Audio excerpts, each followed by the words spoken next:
fellow Democrats, fellow citizens, I thank you for the nomination you've offered me.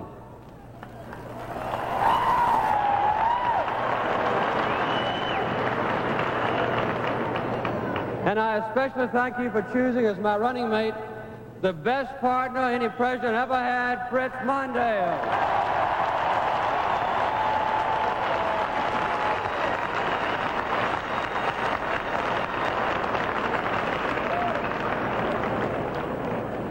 With gratitude and with determination, I accept your nomination.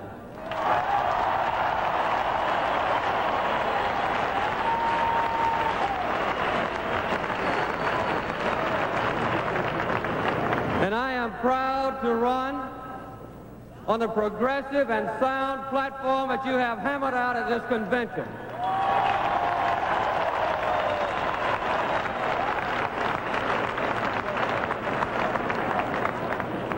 Fritz and I will mount a campaign that defines the real issues.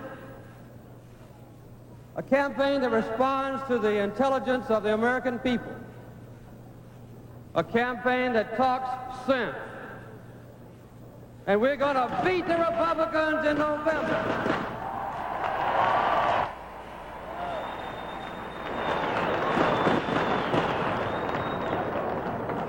We'll win because we're the party of a great president who knew how to get reelected, Franklin Delano Roosevelt.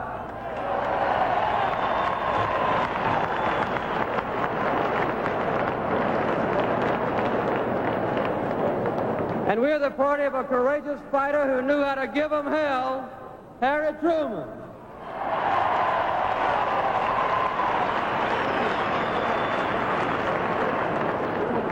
And as Truman said, he just told the truth and they thought it was hell.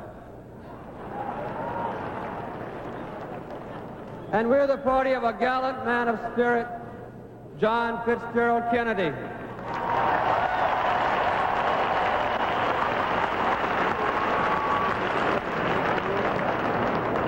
And we're the party of a great leader of compassion, Lyndon Baines Johnson.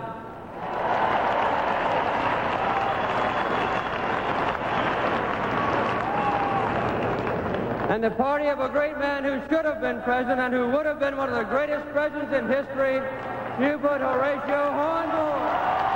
Humphrey.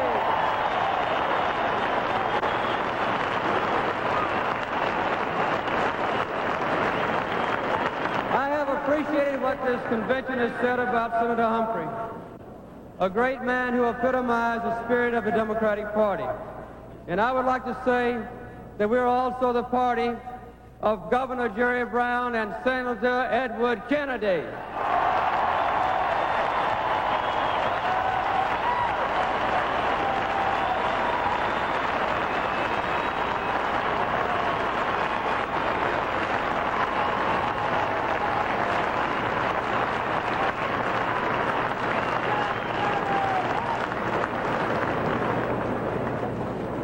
I'd like to say a personal word to Senator Kennedy. Ted, you're a tough competitor and a superb campaigner, and I can attest to that.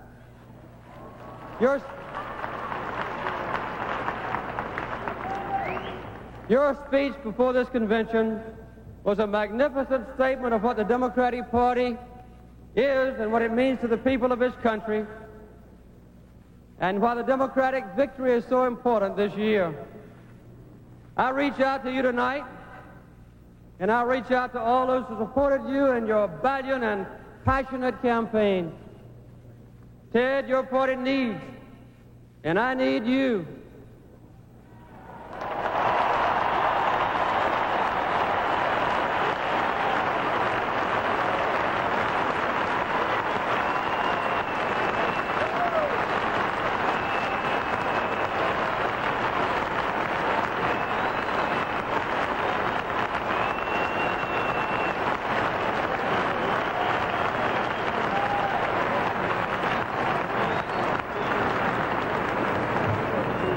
And I need your idealism and your dedication working for us. There is no doubt that even greater service lies ahead of you. And we are grateful to you and to have your strong partnership now in a larger cause to which your own life has been dedicated. I thank you for your support. We'll make great partners this fall in whipping the Republicans.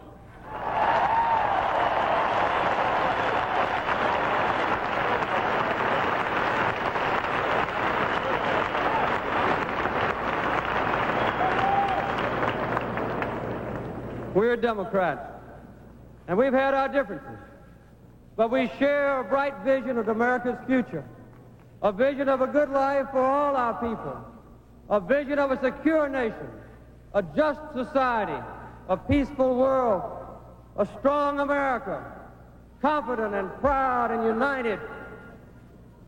And we have a memory of Franklin Roosevelt 40 years ago, when he said that there are times in our history when concern over our personal lives are overshadowed by our concern over what will happen to the country we have known. This is such a time.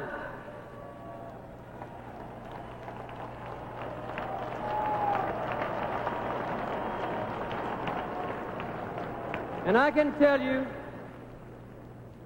that the choice to be made this year can transform our own personal lives and the life of our country as well.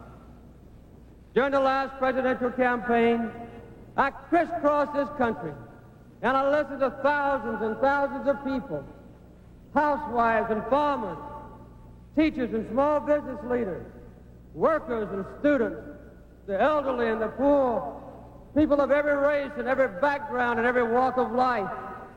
It was a powerful experience, a total immersion in the human reality of America. And I've now had another kind of total immersion, being President of the United States of America. Let me talk for a moment about what that job is like and what I've learned from it. I've learned that only the most complex and difficult task comes before me in the Oval Office. No easy answers are found there because no easy questions come there. I've learned that for a president, experience is the best guide to the right decisions. I'm wiser tonight than I was 4 years ago.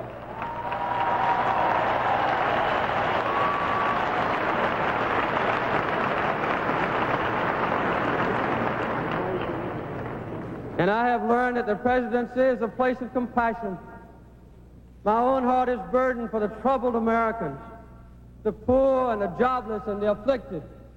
They've become part of me. My thoughts and my prayers for our hostages in Iran are as though they were my own sons and daughters.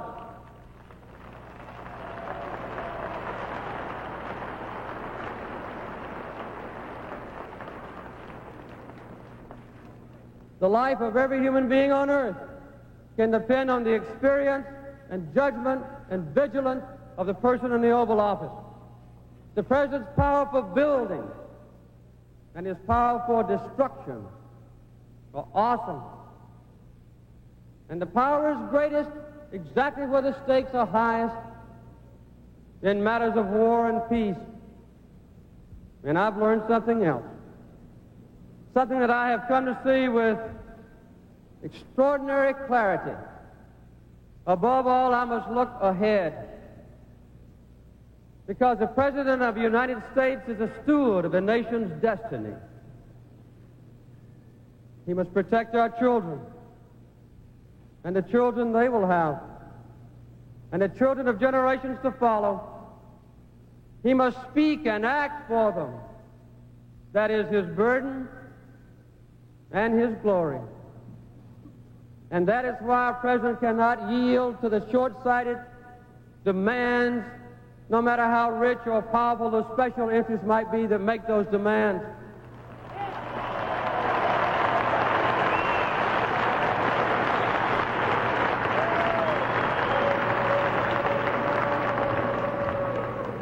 And that's why our president cannot bend to the passions of the moment, however popular they might be. And that's why the president must sometimes ask for sacrifice when his listeners would rather hear the promise of comfort. The president is a servant of today, but his true constituency is the future. That's why the election of 1980 is so important.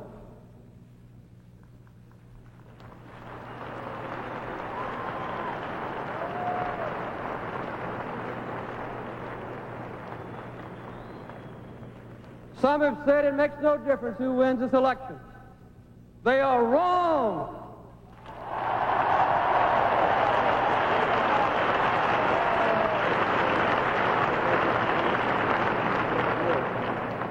This election is a stark choice between two men, two parties, two sharply different pictures of what America is and what the world is. But it's more than that. It's a choice between two futures.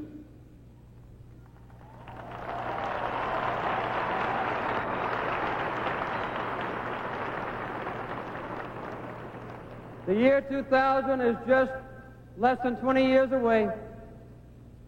Just 4 presidential elections after this one.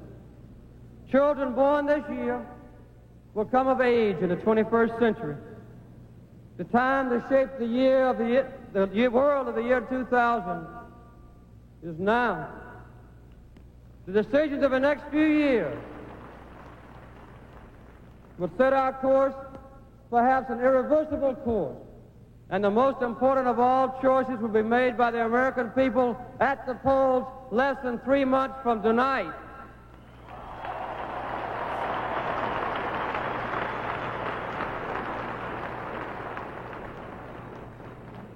The choice could not be more clear, nor the consequences more crucial.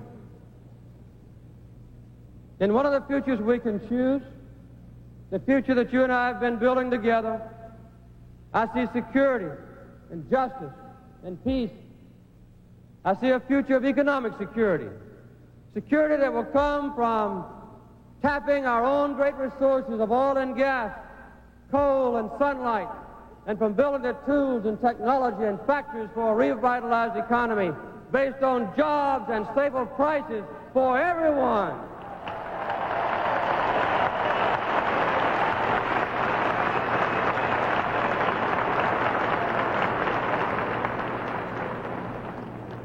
And I see a future of justice, the justice of good jobs, decent health care, quality education, a full opportunity for all people, regardless of color or language or religion, the simple human justice of equal rights for all men and for all women, guaranteed equal rights at last under the Constitution of the United States of America.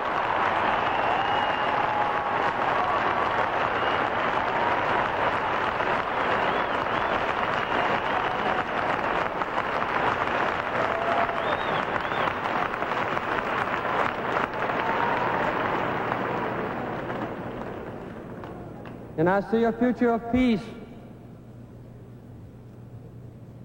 a peace born of wisdom, and based on the fairness toward all countries of the world, a peace guaranteed both by American military strength and by American moral strength as well.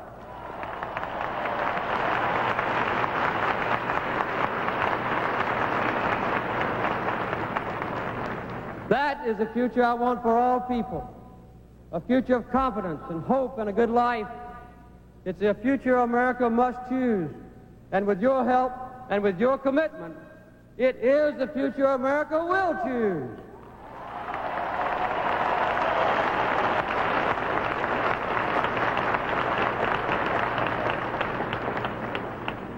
But there's another possible future. In that other future, I see despair. Despair of millions who would struggle for equal opportunity and a better life and struggle alone. And I see surrender, the surrender of our energy future to the merchants of oil, the surrender of our economic future to a bizarre program of massive tax cuts for the rich, service cuts for the poor, and massive inflation for everyone. And I see risk, the risk of international confrontation, the risk of an uncontrollable, unaffordable, and unwinnable nuclear arms race.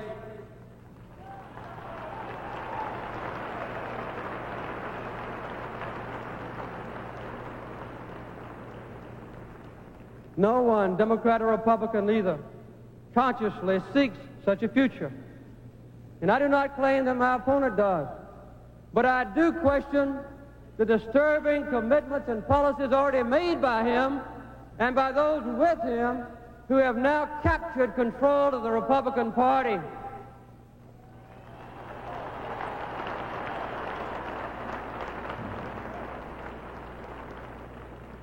The consequences of those commitments and policies would drive us down the wrong road. It's up to all of us to make sure America rejects this alarming and even perilous destiny. The only way to build a better future is to start with the realities of the present. But while we Democrats grapple with the real challenges of a real world, others talk about a world of tinsel and make-believe. Let's look for a moment at the make-believe world. In their fantasy America, inner-city people and farm workers and laborers do not exist. Women, like children, ought to be seen but not heard.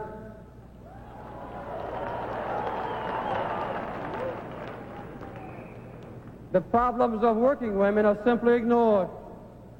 The elderly do not need Medicare. The young do not need more help in getting a better education. Workers do not require the guarantee of a healthy and a safe place to work.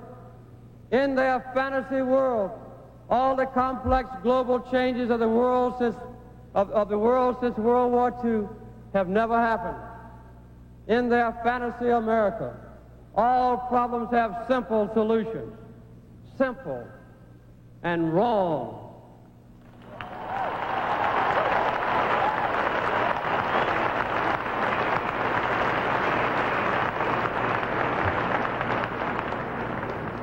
It's a make-believe world. A world of good guys and bad guys, where some politicians shoot first and ask questions later.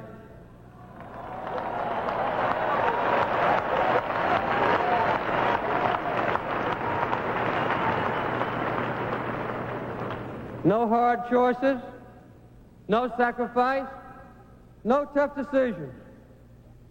It sounds too good to be true, and it is.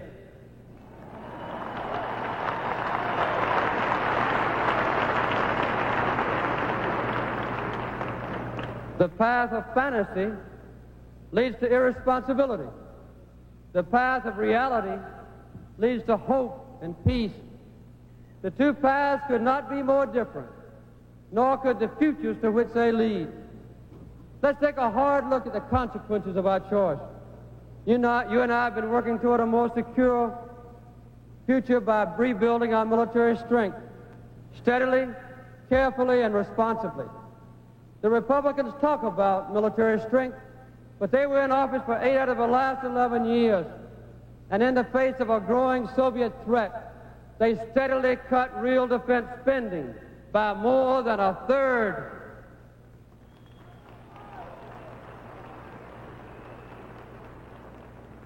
We've reversed the Republican decline in defense. Every year since I've been president, we've had real increases in our commitment to a stronger nation.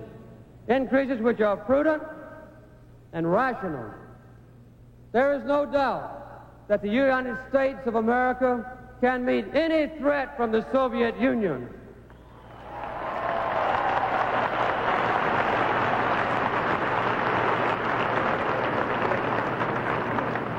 Our modernized strategic forces, a revitalized NATO, the Trident submarine, the cruise missile, rapid deployment force, all these guarantee that we will never be second to any nation.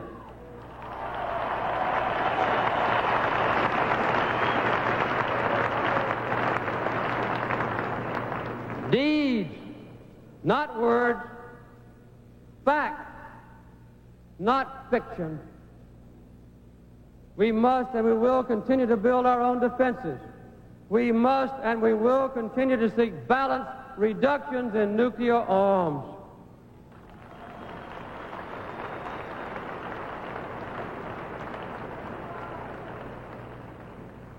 The new leaders of the Republican Party, in order to close the gap between their rhetoric and their record, have now promised to launch an all-out nuclear arms race. This would negate any further effort to negotiate a strategic arms limitation agreement.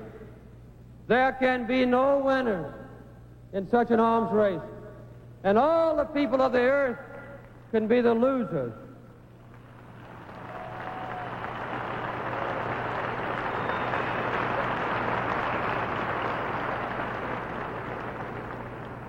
The Republican nominee advocates abandoning arms control policies which have been important and supported by every Democratic president since Harry Truman, and also by every Republican president since Dwight D. Eisenhower.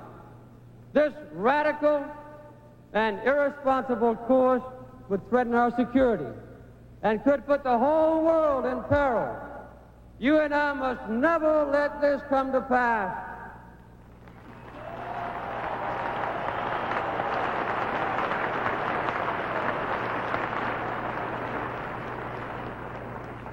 It's simple to call for a new arms race, but when armed aggression threatens world peace, though tough-sounding talk like that is not enough.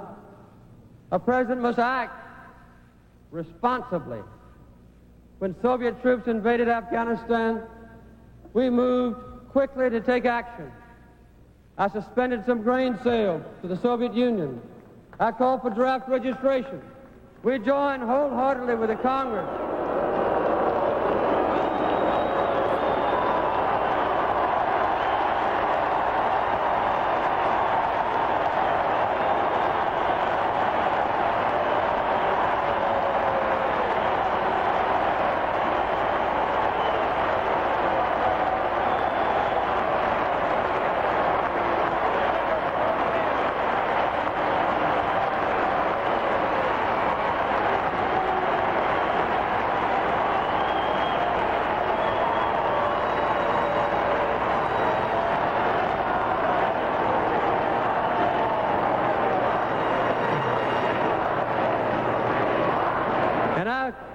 And I joined wholeheartedly with the Congress and with the U.S. Olympic Committee and led more than 60 other nations in boycotting the big propaganda show in Russia, the Moscow Olympics.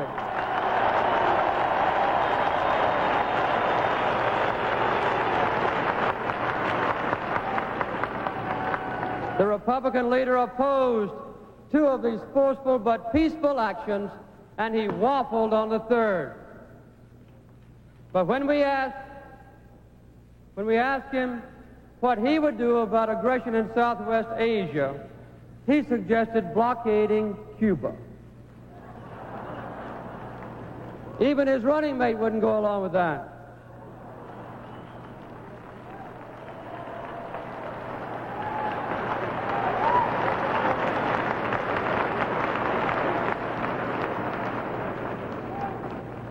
He doesn't seem to know what to do with the Russians. He's not sure if he wants to feed them, or play with them, or fight with them.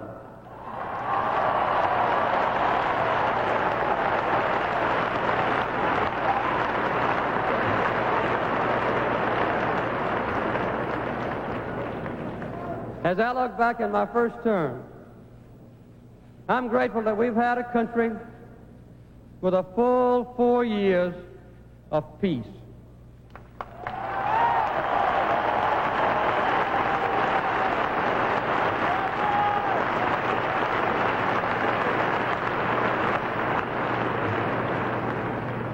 And that's what we're going to have for the next 4 years, peace.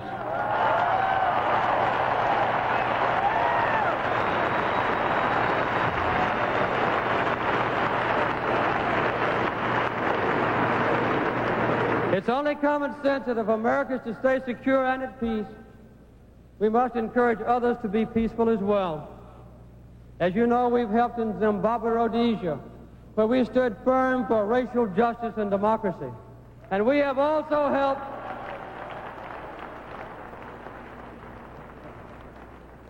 in the Middle East.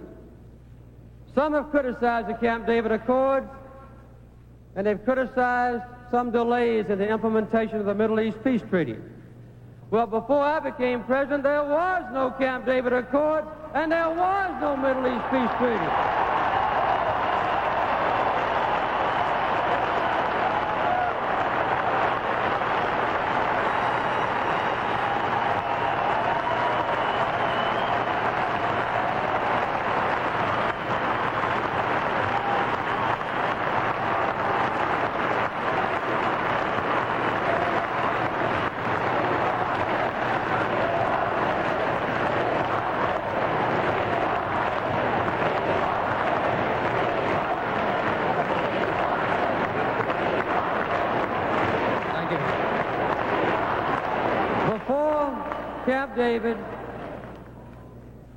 Before Camp David, Israel and Egypt were poised across barbed wire,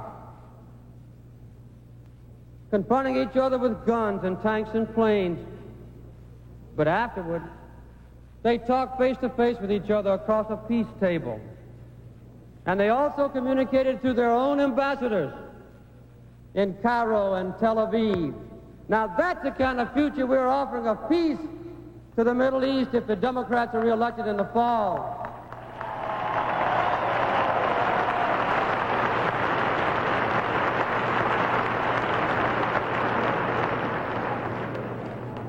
I am very proud that nearly half the aid that our country has ever given to Israel in the 32 years of her existence has come during my administration.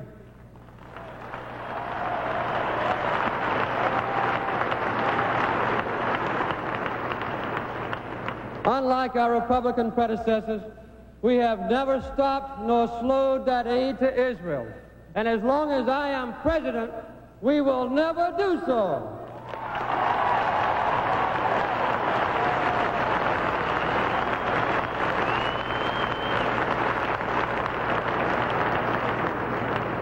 Our commitment is clear. Security and peace for Israel. Peace for all the peoples of the Middle East. But if the world is to have a future of freedom as well as peace, America must continue to defend human rights.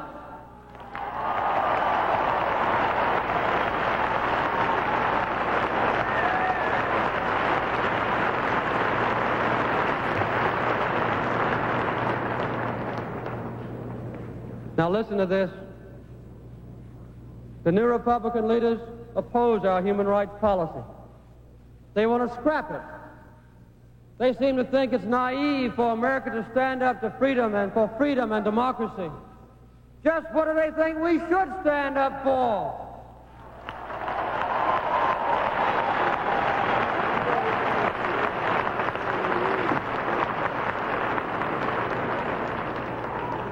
Ask the former political prisoners who now live in freedom if we should abandon our stand on human rights.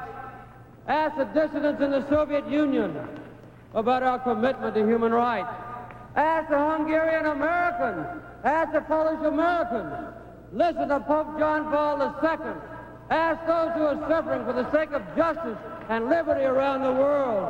Ask the millions who fled tyranny if America should stop speaking out for human principles.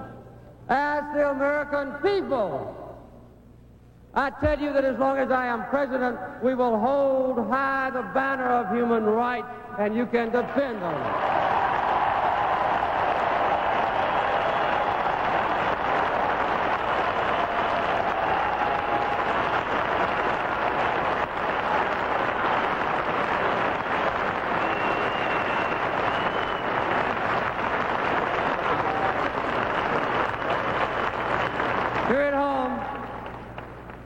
Here at home, the choice between the two futures is equally important. In the long run, nothing is more crucial to the future of America than energy. Nothing was so disastrously neglected in the past. Long after the 1973 Arab oil embargo, the Republicans in the White House had still done nothing to meet the threat to national security of our nation. Then, as now, their policy was dictated by the big oil companies.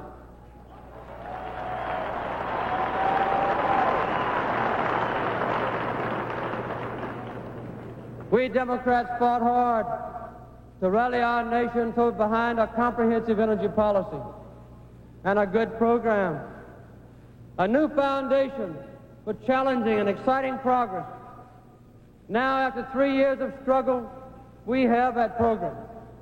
The battle to secure American energy future has been fully and finally joined. Americans have cooperated with dramatic results. We've reversed decades of dangerous and growing dependence on foreign oil. We are now importing 20% less oil. That is 1.5 million barrels of oil every day less than the day I took office.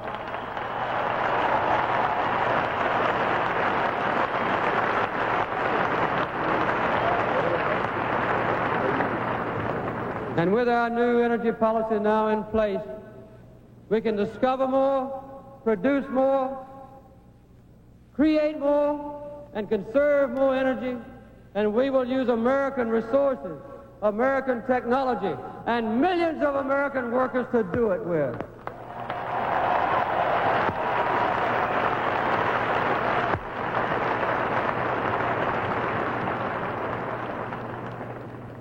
Now, what do the Republicans propose? Basically, their energy program has two parts. The first part is to get rid of almost everything that we've done for the American public in the last 3 years. They want to reduce or abolish the synthetic fuels program. They want to slash the solar energy incentives, the conservation programs, aid to mass transit, aid to elderly Americans to help pay their fuel bills. They want to eliminate the 55-mile speed limit. And while they're at it, the Republicans would like to gut the Clean Air Act. They never liked it to begin with.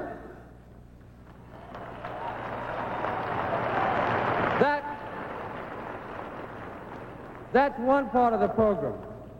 The other part is worse.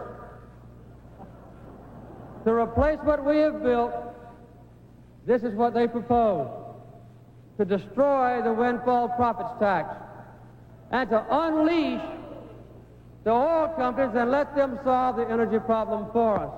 That's it.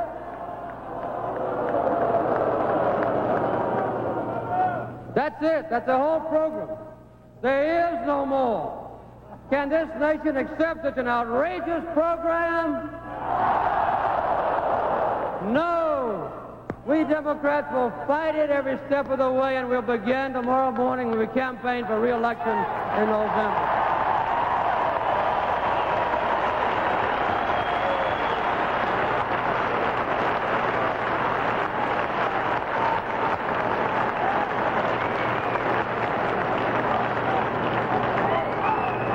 When I took office, I inherited a heavy load of serious economic problems besides energy.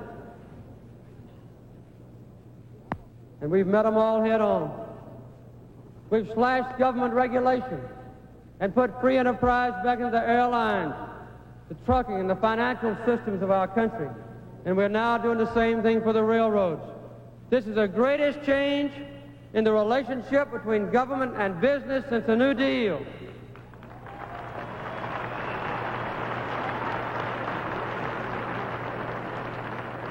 We've increased our exports dramatically. We've reversed the decline in the basic research and development. And we have created more than 8 million new jobs, the biggest increase in the history of our country.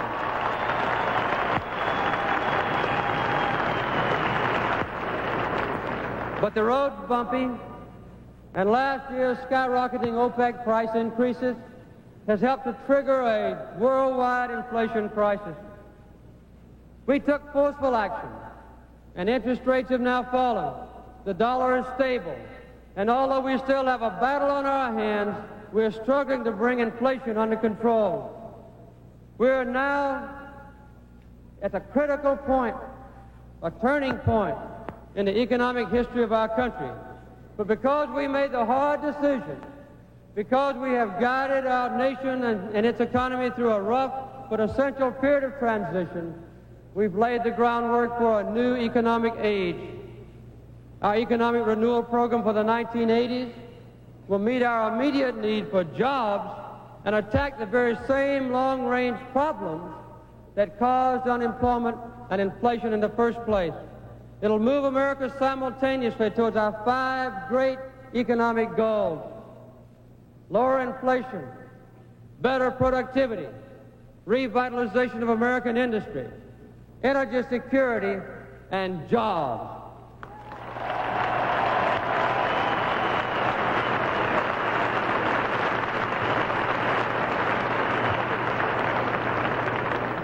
It's time to put all America back to work, but not in make work, in real work.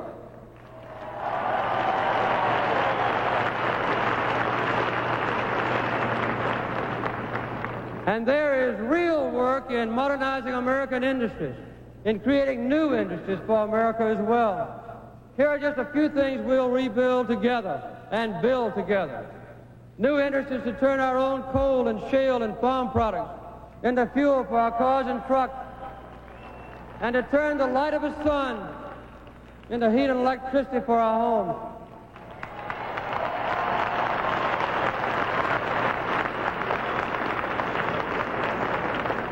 A modern transportation system of rail beds and ports to make American coal into a powerful rival of OPEC oil.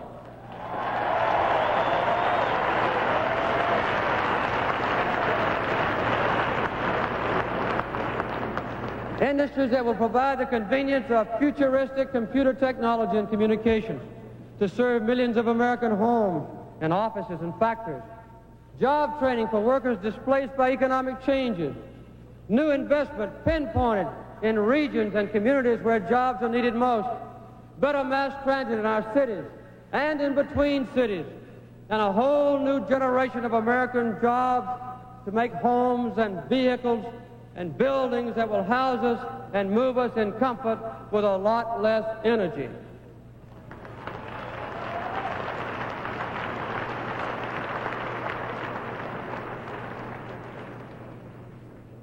And this is important too. I have no doubt that the ingenuity and dedication of the American people can make every single one of these things happen. We are talking about the United States of America.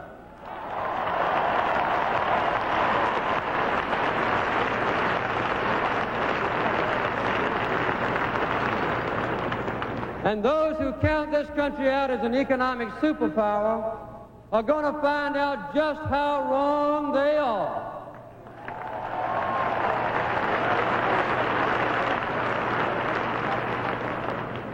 We're going to share in the exciting enterprise of making the 1980s a time of growth for America. The Republican alternative is the biggest tax giveaway in history. They call it Reagan-Kemp-Roth. I call it a free lunch that Americans cannot afford. The Republican tax program offers rebates to the rich, deprivation for the poor, and fairest inflation for all of us.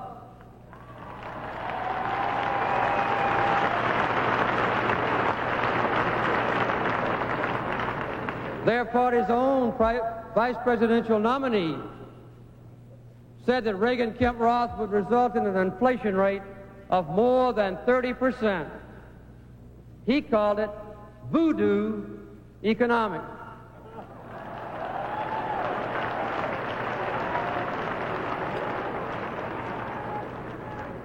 He suddenly changed his mind toward the end of the Republican convention, but he was right the first time.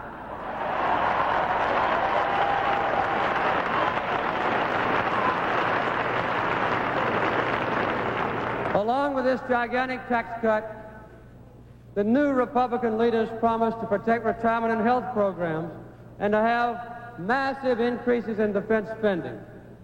And they claim they can balance the budget. If they are serious about these promises, and they say they are, then a close analysis shows that the entire rest of the government would have to be abolished. Everything from education to farm programs, from the GI Bill to the night watchman at the Lincoln Memorial. And the budget would still be in the red.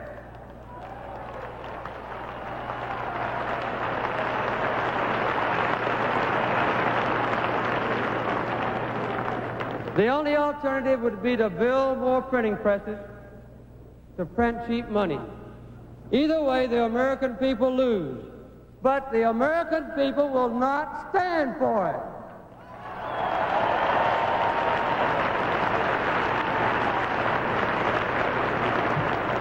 The Democratic Party has always embodied the hope of our people for justice, opportunity, and a better life.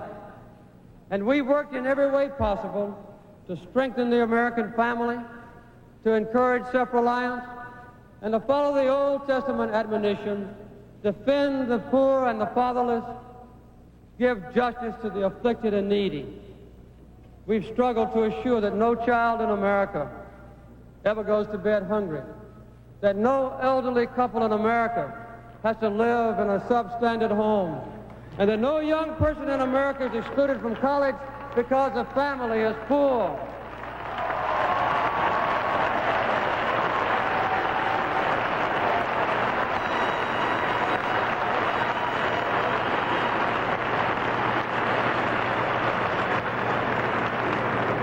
But what have the Republicans proposed?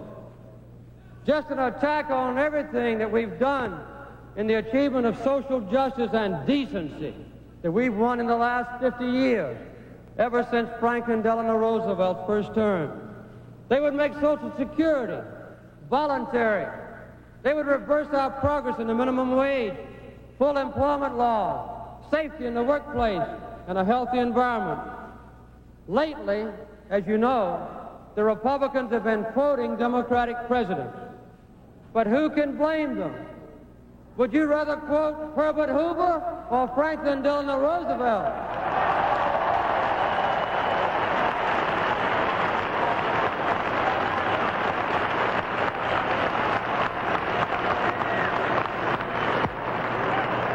Would you rather quote Richard Nixon or John Fitzgerald Kennedy?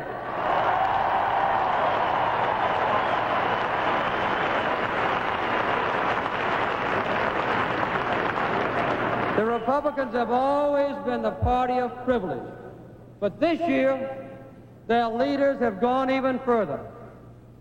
In their platform, they have repudiated the best traditions of their own party. Where is the conscience of Lincoln in the party of Lincoln? What's become of their traditional Republican commitment to fiscal responsibility? What's happened to their commitment to a safe and sane arms control? Now, I don't claim perfection for the Democratic Party. I don't claim that every decision that we have made has been right or popular. Certainly they've not all been easy. But I will say this: we've been tested under fire.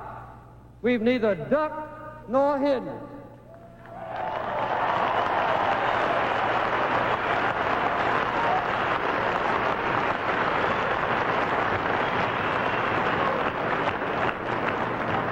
And we've tackled the great central issues of our time, the historic challenges of peace and energy, which have been ignored for years. We've made tough decisions, and we've taken the heat for them. We've made mistakes, and we've learned from them. But we have built the foundation now for a better future. We've done something else, perhaps even more important. In good times and bad, in the valleys and on the peaks, we've told people the truth, the hard truth.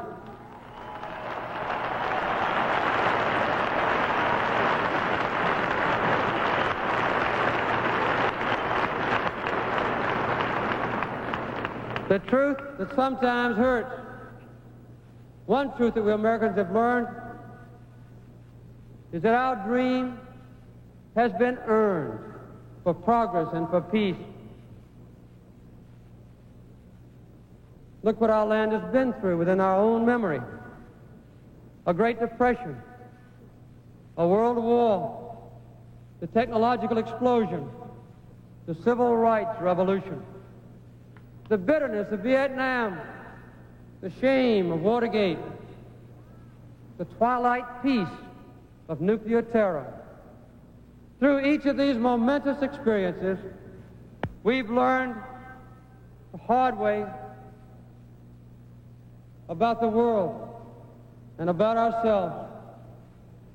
But we've matured and we've grown as a nation, and we've grown stronger. We've learned the uses and the limitations of power. We've learned the beauty and responsibility of freedom. We've learned the value and the obligation of justice. And we have learned the necessity of peace. Some would argue that to master these lessons is somehow to limit our potential. That is not so. A nation which knows its true strength, which sees its true challenges, which understands legitimate constraint, that nation, our nation, is far stronger than one which takes refuge in wishful thinking or nostalgia.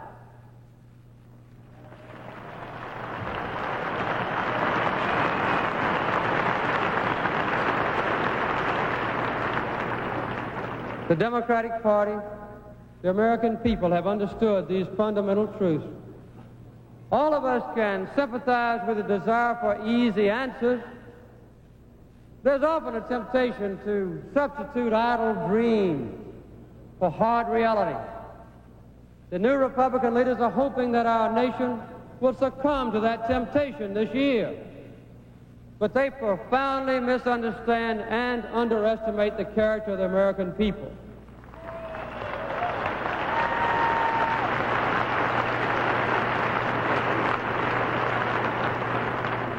Three weeks after Pearl Harbor, Winston Churchill came to North America, and he said, "We have journeyed all this way. We've not journeyed all this way across the centuries, across the oceans, across the mountains, across the prairies, because we are made of sugar candy." We Americans have courage. Americans have always been on the cutting edge of change. We've always looked forward with anticipation and confidence. I still want the same thing that all of you want: a self-reliant neighborhood, strong families, work for the able-bodied and good medical care for the sick, opportunity for our youth and dignity for our old, equal rights and justice for all people.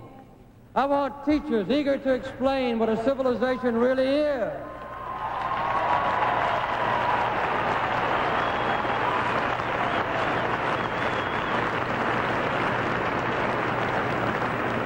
And I want students to understand their own needs and their own aims, but also the needs and yearnings of their neighbors.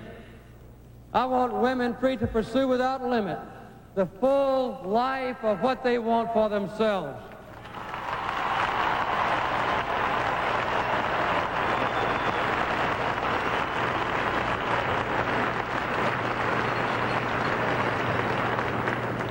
I want our farmers growing crops to feed our nation and the world, secure in the knowledge that the family farm will thrive and with a fair return on the good work they do for all of us.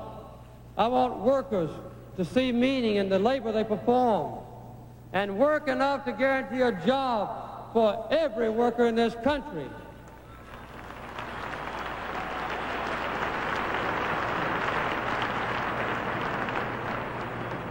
And I want the people in business free to pursue with boldness and freedom, new ideas. And I want minority citizens fully to join the mainstream of American life. And I want from the bottom of my heart to remove the blight of racial and other discrimination from the face of our nation, and I'm determined to do it.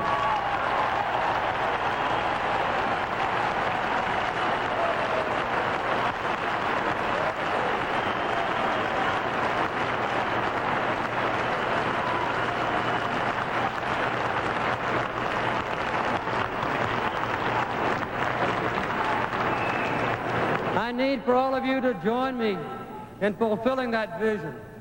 The choice between the two futures could not be more clear. If we succumb to a dream world, then we'll wake up to a nightmare. But if we start with reality and fight to make our dreams a reality, then Americans will have a good life, a life of meaning and purpose in a nation that's strong and secure.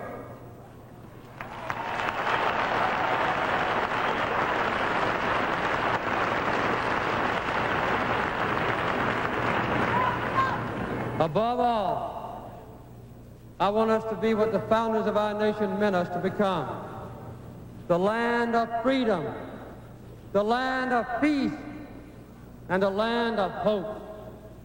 Thank you very much. Let's go.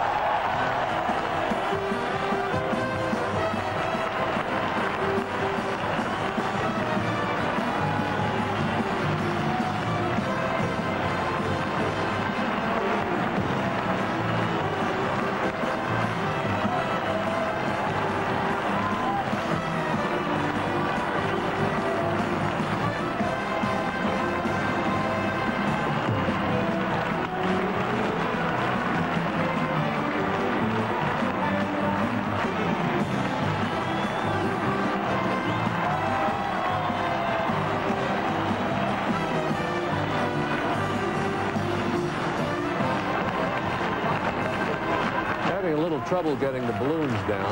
You can see that large boxcar thing at the top of your screen. They are... One is stuck and the other is only partially opening, so what we're getting is a kind of waterfall of balloons.